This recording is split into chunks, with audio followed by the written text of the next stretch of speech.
Это видео снято специально для осетинской молодежи, чтобы они знали в назидание, как в 19 веке дружили осетины и ингуши между собой. Итак, я вам прочту короткий текст. Он маленький текст, но эффектный. Осетины ели землю, клянясь вечной дружбе ингушам. Из воспоминаний М. Саутиева, командующего вооруженными силами Ингушетии, в августе 1918 года ингушское красное соединение под моим командованием решило выбить белоказаков из селения Ахкиюрт. Ахкиюрт – это колыбель ингушского народа, чтобы вы знали. Ныне эта земля находится, это село находится под юрисдикцией Северной Осетии. Это несправедливо, конечно. Я думаю, что вы с этим должны согласиться.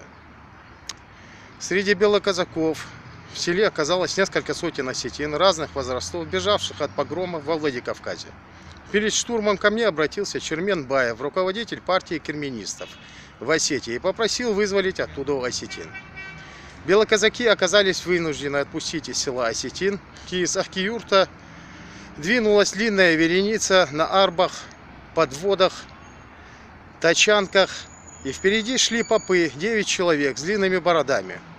Они опускались на колени, брали землю в рот и ели ее, клянясь в вечной дружбе с ингушами. Они заверяли, что завещали своим внукам и правнукам, то есть вам, вечно хранить дружбу с ингушами.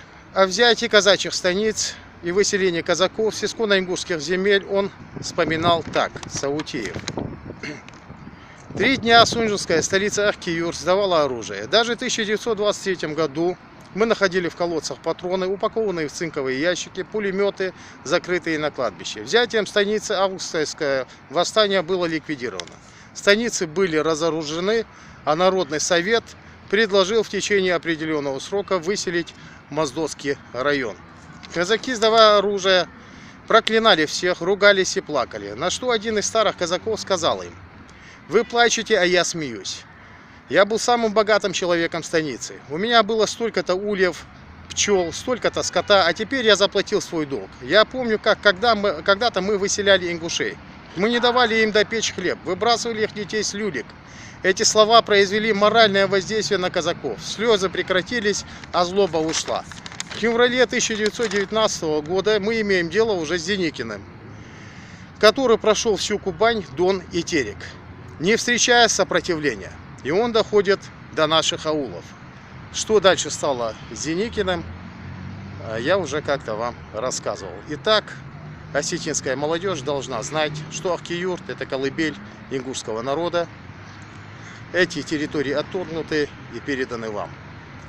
Вы поменяли все названия наших сел. Это, конечно, несправедливо. Мы все это обязательно исправим. Вы должны знать, что мы никогда не оставим свою колыбель, колыбель ингушского народа, пригородный район, а также правый берег реки Терек.